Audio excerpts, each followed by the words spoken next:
Bien, vamos a pasar ahora a meditar la palabra del Señor, que en esta oportunidad se encuentra en la segunda epístola del apóstol San Pablo a Timoteo, capítulo 1, versículo 3 en adelante. Dice así la palabra del Señor. Doy gracias a Dios, al cual sirvo desde mis mayores con limpia conciencia, de que sin cesar me acuerdo de ti en mis oraciones noche y día, deseando verte, al acordarme de tus lágrimas para llenarme de gozo, trayendo a la memoria la fe no fingida que hay en ti, la cual habito primero en tu abuela Loida y en tu madre Eunice, y estoy seguro que en ti también. Por lo cual te aconsejo que avives el fuego del don de Dios que está en ti por la imposición de mis manos. Porque no nos ha dado Dios espíritu de cobardía, sino de poder, de amor y de dominio propio. Por tanto, no te avergüences de dar testimonio de nuestro Señor, ni de mí, preso suyo, sino participa de las aflicciones por el Evangelio según el poder de Dios, quien nos salvó y llamó con llamamiento santo, no conforme a nuestras obras, sino según el propósito suyo y la gracia que nos fue dada en Cristo Jesús antes de los tiempos de los siglos, pero que ahora ha sido manifestada por la aparición de nuestro Salvador Jesucristo, el cual quitó la muerte y sacó a la luz la vida y la inmortalidad por el Evangelio, del cual yo fui constituido predicador, apóstol y maestro de los gentiles, por lo cual asimismo padezco esto, pero no me avergüenzo, porque yo sé a quién he creído y estoy seguro que es poderoso para guardar mi depósito para aquel día. Retén la forma de las sanas palabras que de mí oíste, en la fe y amor que es en Cristo Jesús. Guarda el buen depósito por el Espíritu Santo que mora en vosotros. Ya sabes esto, que me abandonaron todos los que están en Asia, de los cuales son Fígelo y Hermógenes. Tenga el Señor misericordia de la casa de Onesíforo, porque muchas veces me confortó y no se avergonzó de mis cadenas, sino que cuando estuvo en Roma me buscó solícitamente y me halló. Concédale el Señor que haya misericordia cerca del Señor en aquel día. ¿Y cuánto nos ayudó en Éfeso? Tú lo sabes mejor. Amado Señor, gracias por este tiempo que nos concedes. Gracias, Señor, porque ahora al meditar, al reflexionar en tu palabra, estoy seguro que tu Santo Espíritu no solo dará aliento, no solo traerá consuelo, sino que dará una nueva dirección para aquellos hoy lo necesitan con urgencia, Señor. Entregamos este tiempo y pedimos que tú te glorifiques en tu iglesia, en los amigos que nos ven, en los hermanos y aquellos que quieren tener una relación más personal contigo. Que tu palabra, Señor, sea la que los transforme una vez más. En el nombre de Jesús. Amén. Amén. Este relato que acabamos de leer es especial en varios sentidos. Una de las cosas que quiero destacar es que esta es la última epístola que Pablo escribe. Lo hace desde la cárcel, pero a diferencia de las cartas que escribe en Filipos, en Efesios, en Colosas y a Filemón, este tipo de prisión es distinta. Recordemos que las epístolas carcelarias, las que nombré anteriormente, Pablo las escribió en Roma, donde estuvo preso 2 años bajo un arresto domiciliario. Pero esta prisión era distinta. Pablo aquí sabía que iba de seguro a la muerte. Pablo tenía muy claro que de esta prisión no iba a salir con vida. Y ese tono es el que prevalece en toda esta epístola. Es una carta de despedida. Es una carta donde Pablo va a decir en el capítulo 4, he peleado la buena batalla, he corrido esta carrera de manera legítima, he guardado la fe y me está esperada esa corona que nunca se va a corromper, la corona de justicia. Me llama tanto la atención que en el epílogo de su vida, como el legado, el último legado que el apóstol deja a uno de sus hijos espirituales, Timoteo, este Timoteo también estaba pasando por una suerte, una situación, un tiempo de mucha confusión, desánimo, de ver cosas en la iglesia que estaba siendo amenazada. Un joven pastor, Timoteo, que tal vez se encontraba absolutamente incapaz de ser usado por el Señor para llevar a efecto la obra para la cual fue llamado. Y Pablo aquí dedica algunos pasajes para animarlo, para poder alentarlo, a pesar de que el destino de Pablo era ya definitivo y iba a encontrarse con su Señor. Hay tres cosas que me encantaría destacar de este relato, pensando en que muchas veces nosotros también nos sentimos abrumados por lo que significa servir al Señor. ¿Cuesta ser cristiano? Por supuesto que cuesta ser cristiano. Más en este tiempo. Pareciese ser que todo lo que este mundo nos ofrece fuese más atractivo de la invitación que el Señor nos hace a caminar con Él. Es mucha la aflicción tal vez, son muchas las contradicciones y lo peligroso es que muchas veces nosotros optamos, decidimos por no seguir al Señor y permitirnos seguir nuestros propios sueños, nuestros propios anhelos. Timoteo estaba muy desanimado, muy triste por la forma en que la iglesia estaba siendo perseguida, por ver a su maestro, a su padre espiritual, a punto de terminar su carrera, y él con esa incapacidad para ser, entre comillas, alguien usado por el Señor. Yo no sé cuántas veces usted se ha sentido de esta manera. Se ha sentido que tal vez no es capaz.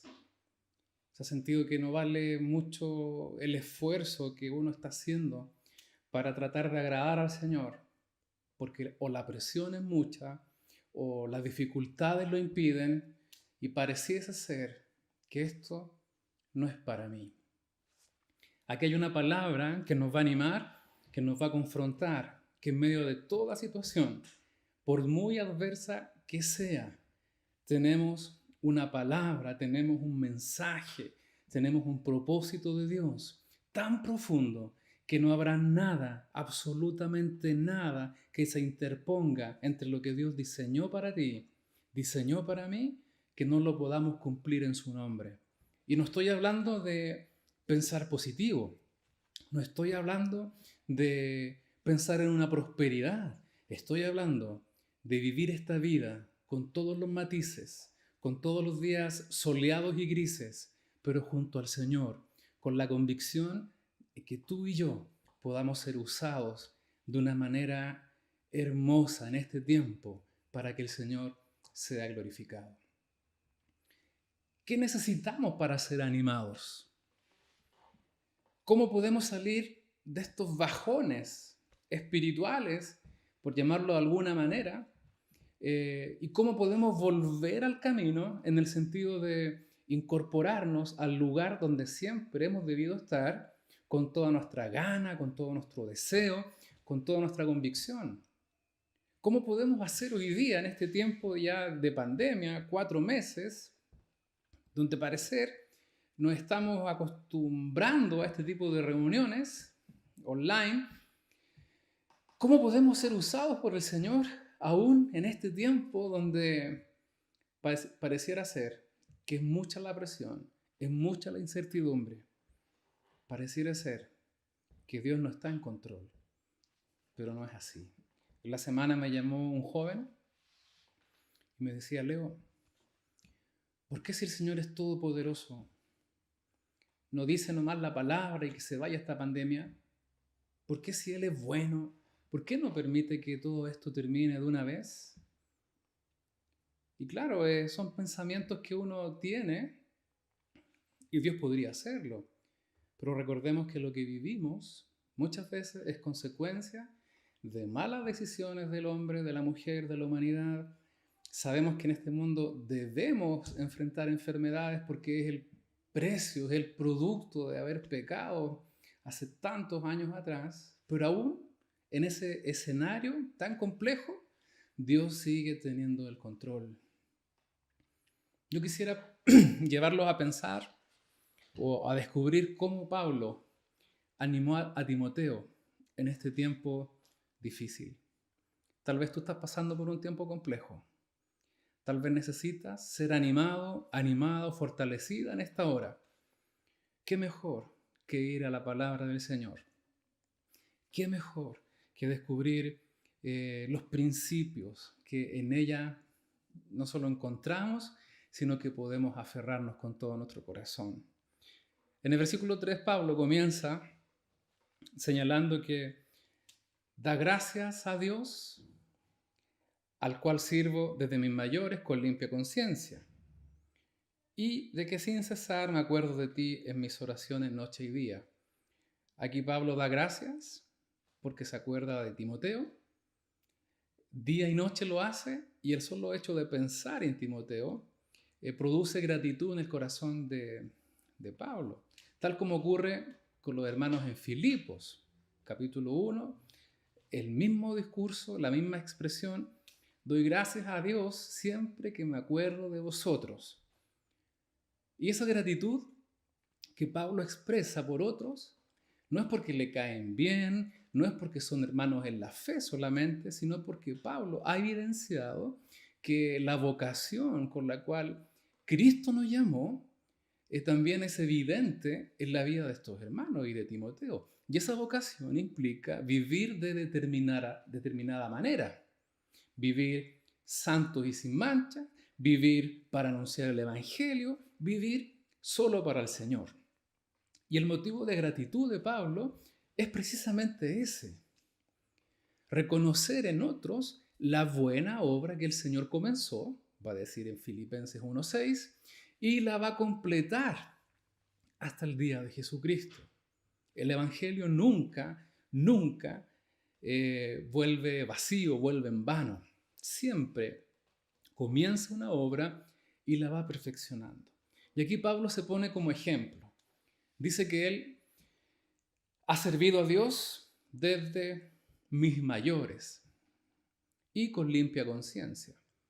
Mis mayores significa que lo ha servido desde sus padres, desde sus antepasados, desde niños, como una tradición de la familia, como una religión heredada. Recuerden que la religión judía se transmitía en forma oral, era enseñada día y noche por los padres a sus hijos, había mucho ritual, y Pablo precisamente se especializa en ese tipo de religión, al punto de que la forma de servir que él tenía pensando que lo hacía para Dios, aunque estaba tan equivocada porque perseguía a la iglesia, pero él pensaba que lo estaba haciendo en una forma correcta. Por eso Pablo se refiere de sí mismo: yo hice lo que hice porque pensé que estaba en lo correcto. Creí que de esa manera yo estaba agradando a Dios, hasta que el Señor salió a su encuentro y le dijo cuán equivocado estaba en esa conversión en Damasco. Pablo también expresa este cariño, este amor que debe existir entre los miembros de la iglesia, en la comunidad de fe, entre los hermanos. Timoteo, quiero verte. Al acordarme de tus lágrimas, de lo que estás pasando, de lo que estás sufriendo en este tiempo, de tus contradicciones, yo quiero verte. ¿Para qué? Para llenarme de gozo, para sentirme satisfecho también al saber que este tipo de padecimiento es necesario que lo vivamos, es necesario que seamos perfeccionados de esta manera, pero hay un cariño, que hay un afecto que es el que evidenciamos hoy día también nosotros. estoy en el templo, con los permisos correspondientes, por supuesto. Y si hay una cosa que se ha dicho en estos meses, es que necesitamos vernos para abrazarnos, para alegrarnos, a pesar de que muchos están sufriendo. Tal vez a algunos la fe se ha ido achicando. El deseo de Pablo era poder ver a su hermano y gozarse a pesar de toda situación que están viviendo, porque tenía muy claro que el Señor era quien iba a fortalecerles, iba a sostenerles, no les iba a dejar aún en el peor de los casos. Versículo 5. Trayendo a la memoria la fe no fingida que hay en ti, la cual habitó primero en tu abuela Loida y en tu madre Eunice, y estoy seguro que en ti también. Pablo se goza al recordar a Timoteo, quiere verlo, pero del solo hecho de acordarse de él, da muchas gracias, porque la fe que Timoteo está evidenciando, que es la causa del gozo de Pablo, es la fe que también habitó en su mamá y es la fe que también habitó en su abuela. Uno puede suponer, imaginar, que desde niño Timoteo fue formado en el Evangelio, fue formado en esta fe correcta. Desde niño su madre, su abuela, inculcaron principios, fueron formándolo de tal manera para que Dios hiciese lo correcto, esa obra perfecta que solo Él puede hacer. Qué importante es el trabajo con los niños en este tiempo. Qué importante es que como padres, como tíos, presentemos al Señor a estos pequeños, que no impidamos que le conozcan, sino que vean en nosotros puertas abiertas para que también sus vidas sean transformadas por el Señor.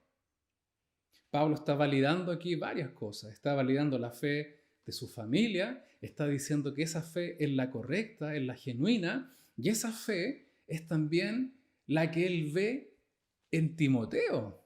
Y le dice a Timoteo, la fe que hubo en tu abuela, en tu mamá, es la correcta. Y esa fe que yo vi en ellas es la que también veo en ti. Así que no te vengas abajo, no te desanimes, porque tienes todo lo que se debe tener para cumplir el propósito de Dios en este tiempo, a pesar de todas las circunstancias adversas que puedas vivir. Y saben, hermanos, querida hermana, joven, querido hermano que no estás viendo ahora, si te sientes desanimado, si sientes que tu vida es tan poca cosa, tal vez que llegas a pensar que no agrada al Señor, déjame decirte que la fe genuina que pueda haber en ti es suficiente para que el Señor haga de ti todo lo que Él ha proyectado hacer con tu vida.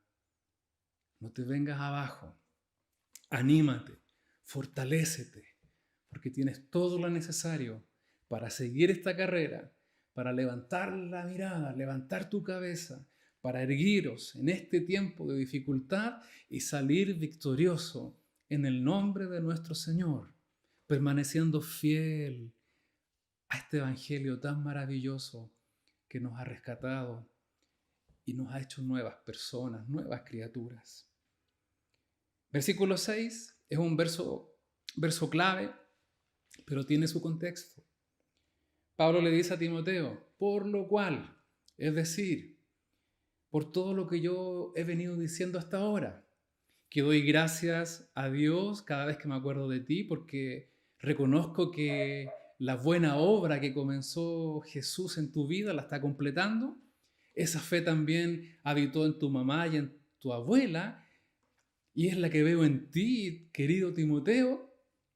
Así que tienes todo lo necesario para levantarte y ocupar el lugar que el Señor preparó para ti desde antes de la fundación del mundo, va a decir este pasaje más adelante.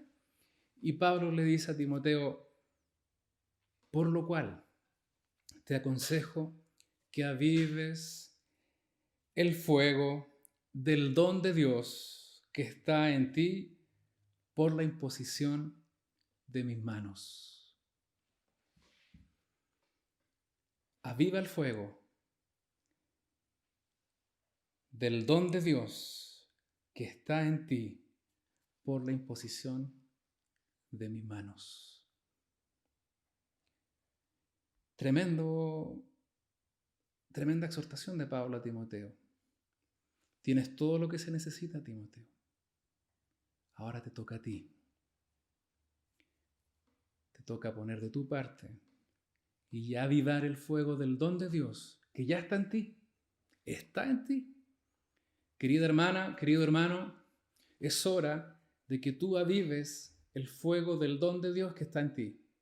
La fe correcta la tienes. Esta enseñanza y guianza que ha marcado tu vida en este último tiempo, según la palabra del Señor, es la correcta. Podemos desanimarnos, por supuesto, pero llega el momento en que tenemos que reaccionar y poner de nuestra parte. Aquí Pablo le dice, es tu responsabilidad ahora, Timoteo. Esto es trabajo tuyo. Esto te corresponde a ti, porque el fuego del don de Dios ya está en ti. Muchas veces yo interpreté o apliqué este versículo a mi vida esperando que este fuego se encendiera desde afuera, como un incendio. Un incendio puede ser provocado por factores externos, llámese con una intención de una persona encendiendo un fósforo, o porque se conjugan varios factores, mucho calor tal vez, sequía, y de repente, ¡boom!, comienza a generarse algo que no estaba previsto. Y precisamente esta figura tiene la intención de que algo externo, algo que no está al alcance de uno, quede descartado, sino que esta función de avivar debe ser algo interno, debe provocarse por la propia persona. Es una decisión, es un acto de la voluntad, es un acto de levantarse y salir adelante y decir ya, no más de lo mismo, sino que ahora mi vida la voy a ofrecer, me voy a levantar, y el Señor me va a ayudar. ¿Para qué? Para poder cumplir su propósito en este tiempo. Aviva el fuego del don de Dios que está en ti. Otra forma de interpretarlo o traducirlo es, Timoteo, ponle ganas a lo que el Señor te llamó a hacer. Es una traducción súper simple, pero muy sencilla con lo que Pablo quiere desarrollar o causar en su mente, en su corazón. Timoteo, échale ganas. Ahora te toca a ti. Tienes todo lo que se necesita. No hay más. La fe correcta, tienes el don de Dios que está en ti, ese fuego. Así que vamos, échale ganas. Quisiera contar una experiencia, y perdón por favor por centrarlo un poco en mí, pero es para ilustrar qué es lo que quiero decir. Cuando adolescente, yo era músico también del Templo Central. Hay un video ahí que no me hace mucha fama, pero se me ve súper joven, se me ve con harto pelo, y yo tocando batería, ¿sí? Tocaba la batería. Fue un tiempo muy especial, donde se generó la transición desde los himnos que se cantaban en casi todos los cultos, que son muy bonitos y se echan de menos en este tiempo también, pero con coros nuevos, donde la batería tenía como un lugar importante. Hubo hermanos que les encantaba, habían hermanos que no les encantaba, por supuesto, todo cambio produce resistencia. Pero ¿qué quiero decir con esto? Que en ese entonces la iglesia nos envió a todos los músicos a un seminario para que nos pudiésemos capacitar. Invirtió en los músicos de ese entonces, muy bonito, nos sentimos muy respaldados por la iglesia y nos enviaron a un seminario donde estuvo Marcos Witt. Marcos Witt en ese entonces era lo más famoso, entre comillas, dentro del mundo cristiano. Era quien estaba impulsando esta nueva ola de alabanza en todas las iglesias latinas al menos. Y fuimos a ese seminario Y para sorpresa de los 6 músicos que estábamos ahí esperando, porque fue en un tremendo gimnasio, todavía no empezaba el evento, y vemos que llega Marcos Witt. Oh, y como joven uno lo ve, pero es más chico, oh, no pensé que sería así. Claro, los típicos comentarios. Y vemos que se va acercando, y con los hermanos que estábamos ahí nos dijimos, oye, parece que viene para acá. Y se iba acercando, oye, parece que viene hacia nosotros. Y en un par de segundos llega donde estábamos nosotros. Lo invitamos al fogón, en este círculo, se puso ahí al lado de nosotros y nos comenzó a preguntar qué es lo que hacíamos. Ah, qué bien, les felicito. Y dijo una frase que nunca se me va a olvidar, y es la que quiero traer a colación ahora. Nos dijo, chicos, échenle ganas. En lo que están haciendo, pongan lo mejor de ustedes para servir al Señor. Si el desánimo, si una baja autoestima de lo que tú eres en el Señor hoy día, por supuesto errónea concepción de ti, no te impide poder avanzar, si las dificultades no te impiden ver que hay mucho más y que el Señor tiene un llamado tan maravilloso y potente con tu vida, déjame decirte que es tu responsabilidad avivar el fuego del don de Dios que ya está en ti. ¿Y por qué está en ti? Porque Él lo comenzó cuando tú abriste la puerta de tu corazón y le dejaste entrar. Desde ese momento el Señor comenzó a perfeccionar tu vida y lo sigue haciendo. Tienes la fe correcta. Tal vez fuiste enseñado desde niño. Tal vez no tienes mayores experiencias o currículum o conocimiento teológico, pero lo que tienes es suficiente para que tú, en tu lugar, en este tiempo, puedas marcar una diferencia en tu servicio al Señor y en la forma en que tu vida puede impactar a otros con lo que tú eres. Al punto de que otros también pueden decir, yo doy tantas gracias a Dios cada vez que me acuerdo de ti, porque veo que tu fe es genuina, que tu vida es consecuente, que tu vida es para alabar y servir al Señor, y yo quiero ser como tú, va a decir Pablo más adelante, porque es el desarrollo natural de lo que Dios hace en uno. Pero ¿cómo romper esa inercia? ¿Cómo salir de ese estatus que parece que nos mantiene en una tendencia pesimista, sin esperanza? Volvamos al Evangelio. Recordemos lo que somos en el Señor, pero por sobre todas las cosas, aviva. Es tu responsabilidad. Échale ganas. Haz lo que está en tu alcance para esforzarte y dar lo mejor al Señor. Y el Señor no te va a defraudar. Él va a hacer lo que tú no puedes hacer, pero debe comenzar por ti. Versículo 7, Pablo le dice, porque no nos ha dado Dios espíritu de cobardía, sino de poder, de amor y de dominio propio. Esta palabra espíritu ya la he dicho anteriormente, la traducción está con minúscula y se refiere a la disposición del ser, a nuestro deseo interno. Traducirlo de otra manera sería, porque Dios no ha puesto en nosotros la disposición a ser cobardes, sino ha puesto en nosotros una disposición, un querer ser, donde abunda el poder, el amor y el dominio propio.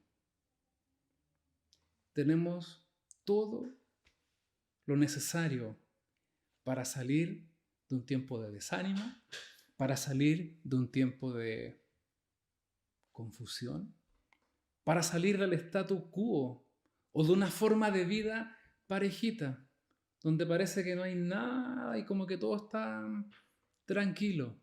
Pero ojo, que esa pasividad muchas veces es evidencia de que no está pasando nada en nuestras vidas. ¿Qué podemos hacer? ¿Qué podemos hacer para proyectarnos en seguir firmes junto al Señor en este tiempo que tenemos por delante.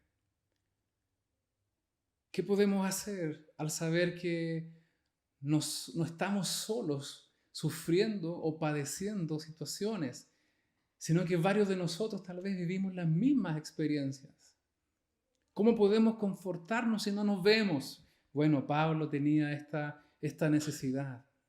De hecho, en su pasaje final le pide a Timoteo, por favor, trae a Lucas. Quiero ver a Lucas, tráelo, lo echo tanto de menos.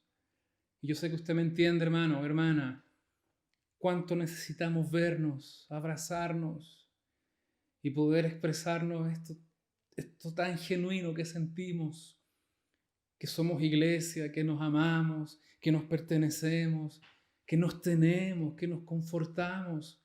Pero eso parece que no lo podemos disfrutar ahora. Entonces, ¿qué vamos a hacer?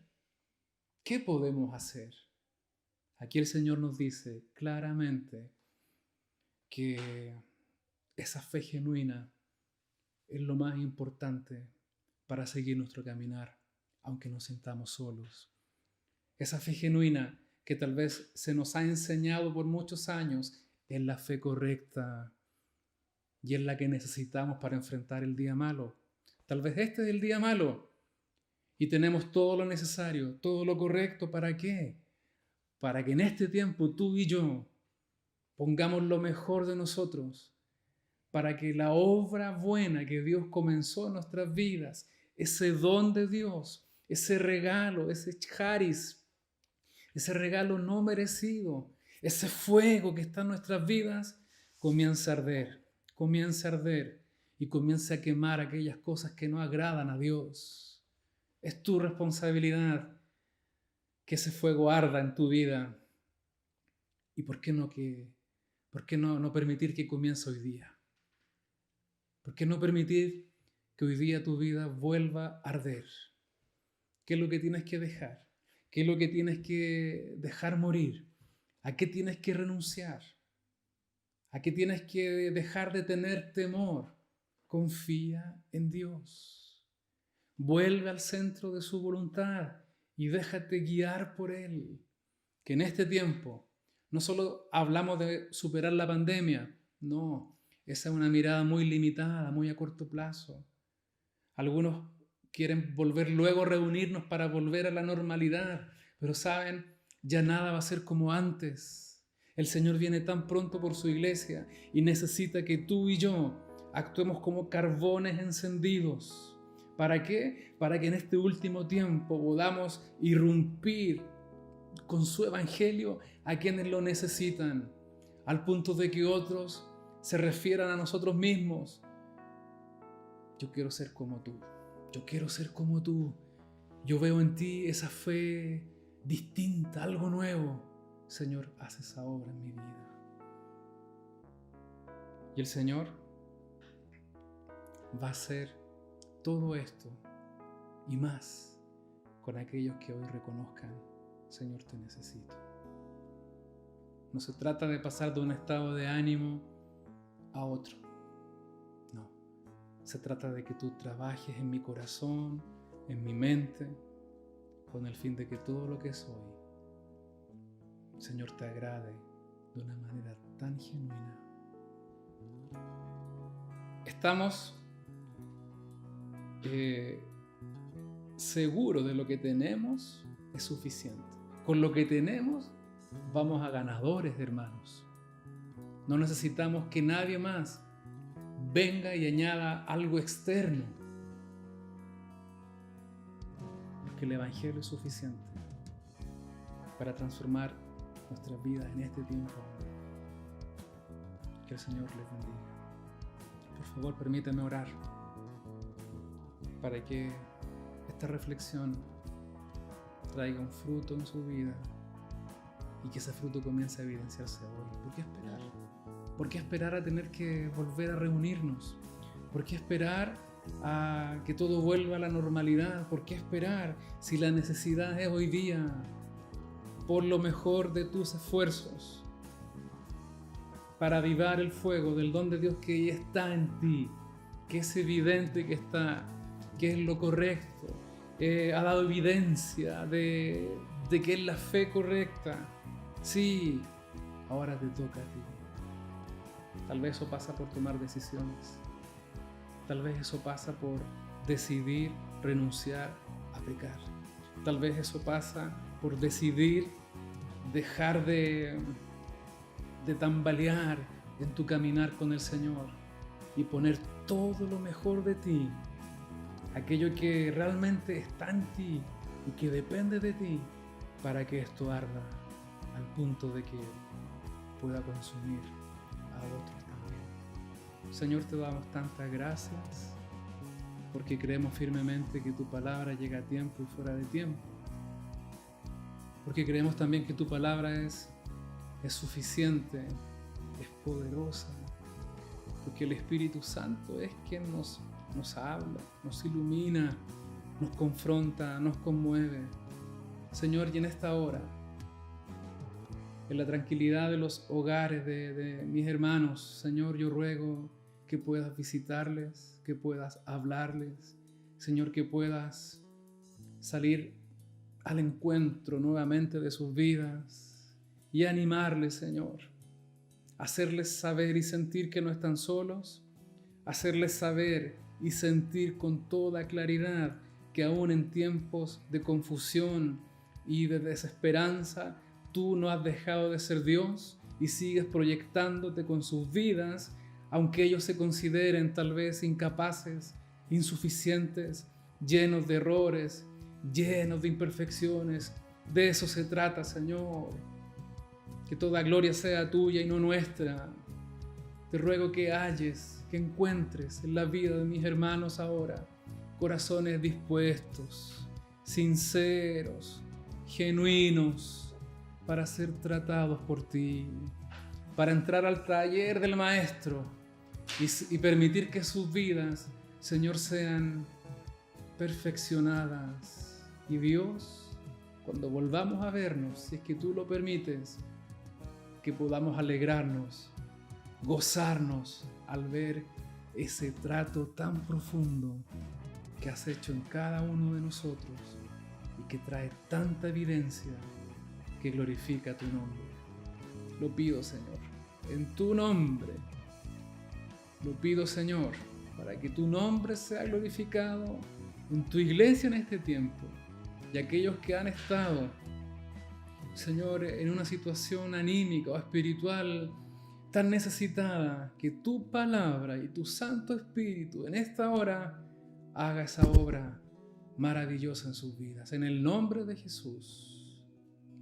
Amén. Amén. Que el Señor les bendiga, hermanos.